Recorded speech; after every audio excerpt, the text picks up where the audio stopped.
The first time Clara learned how pain could become ordinary, it was raining. Not the kind of rain that cleans the dust from the air, but the heavy, endless sort that seeps into walls and bones.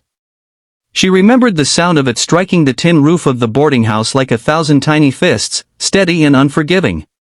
That night, her husband's boots lay by the door, muddy and careless, and she already knew what that meant. Boots by the door meant whiskey in his breath, anger itching under his skin, and nowhere for her to hide.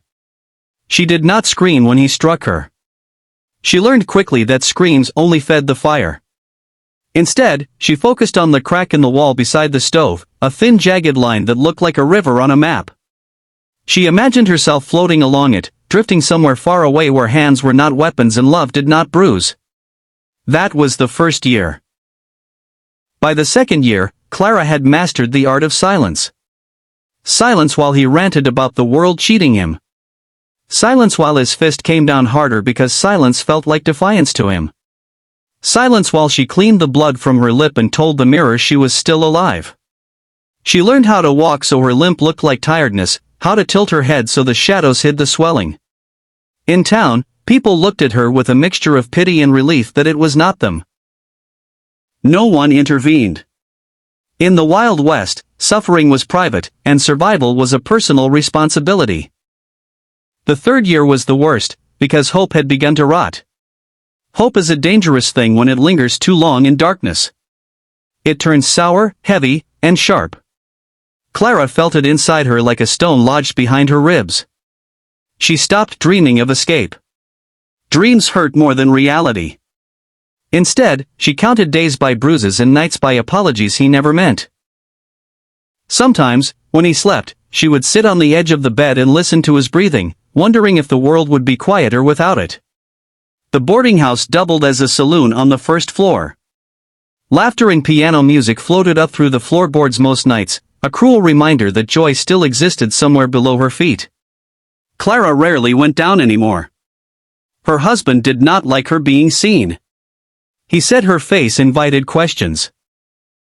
On a dry afternoon that smelled of dust and old leather, the door downstairs creaked open with a sound that cut through the usual noise. Clara heard it even from her room. There was something different about the way the room seemed to pause, like a held breath. Then came the sound of spurs. Spurs had a rhythm. They spoke of long roads and open skies. Clara had grown up hearing them, back when her father still rode and her mother still sang while cooking. For a moment, the memory hit her so hard she had to sit down. Downstairs, a voice spoke. Low. Calm. Worn smooth by wind and years. It asked for water first, not whiskey. That alone was strange enough to turn heads. Clara's husband was already halfway down the stairs. She heard his boots, fast and aggressive, like he was eager to prove something. She stayed where she was, fingers curled into the thin fabric of her dress, heart pounding for reasons she did not yet understand. The cowboy stood near the bar, dust clinging to his coat, had shadowing eyes that had seen more than they cared to remember. His horse waited outside, patient and scarred, like its rider. When Clara's husband shoved past another man and demanded to know what the stranger wanted, the cowboy lifted his head slowly. Just water, he said again. The way he said it made the room quieter. Not silent, but attentive. Clara watched from the stairs, half hidden. Her husband's voice rose, sharp and mocking. He liked to humiliate people.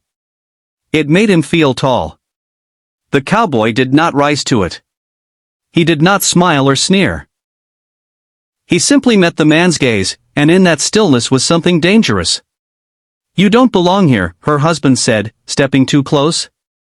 The cowboy's eyes flicked past him for a fraction of a second. They landed on Clara.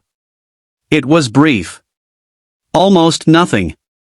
But in that instant, something shifted. She felt it in her chest, like a door opening she had nailed shut long ago. He saw her. Not the bruises or the fear, but the fact that she was there. Her husband followed his gaze and turned. His face hardened.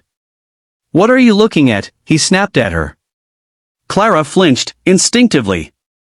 The room seemed to lean in. The cowboy spoke before her husband could move.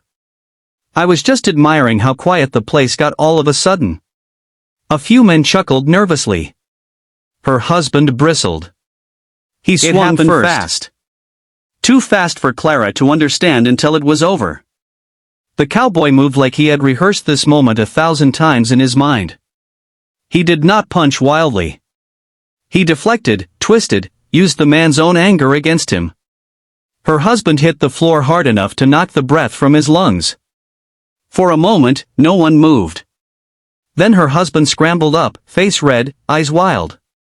He reached for a bottle. The cowboy's hand hovered near his holster, but he did not draw. I don't want trouble, the cowboy said quietly.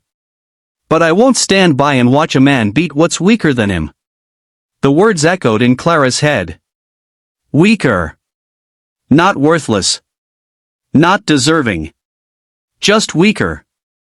Her husband spat on the floor and stormed out, muttering threats. The door slammed so hard the walls trembled. The cowboy exhaled slowly and finally drank the water someone had poured for him with shaking hands. Clara stood frozen, unsure if she should disappear or speak. The cowboy tipped his hat when he noticed her still there. You all right? He asked. The question was simple. No one had asked her that in 3 years. Her throat closed.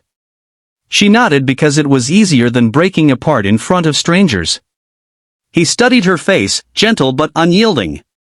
That ain't the answer of someone who's all right, he said. Something inside her cracked. She turned and fled upstairs before tears could betray her. That night, her husband did not return. Clara lay awake, every sound a threat, every shadow a memory. When dawn came, pale and uncertain, she felt hollow. She expected anger to burst through the door at any moment. It did not. Instead, there was a knock. She opened the door to find the cowboy standing there, hat in his hands. Up close, she could see the lines etched by sun and regret. A scar cut through one eyebrow. His eyes were tired, but kind. I'm not here to cause trouble, he said. I just wanted to make sure you're safe. Safe. The word felt foreign. He'll come back, Clara said. Her voice sounded older than she felt. Maybe, the cowboy replied. But you don't have to be here when he does. She laughed bitterly. And go where? The cowboy hesitated, then spoke carefully. There's land west of here. Not much. Needs work. But it's honest. I could use help. And you could use a place where no one knows your name. Clara stared at him, suspicion warring with desperation. Why would you do that for me? He looked away. Because I didn't, once. And someone paid for it. She did not ask who. Leaving felt like betrayal to the life she had endured. Pain had become familiar, almost comforting in its predictability. But something stronger stirred beneath her fear. Anger. Not the violent kind, but the quiet, steady refusal to keep breaking. They left before noon. The road west was long and merciless. Clara's body protested every mile, but the pain was different. Honest. Earned. At night, they spoke little. The cowboy, whose name was Eli, respected her silence. When she cried, he pretended not to notice. When she laughed for the first time at something small and stupid, he smiled like he had witnessed a miracle. The land was rough. The house barely stood. Clara's hands blistered and bled. Some nights, memories crept back, clawing at her sleep. Eli never touched her without asking. Never raised his voice. Never drank to forget. Months passed. Seasons shifted. Clara's reflection slowly changed. The bruises faded. Her eyes grew clearer.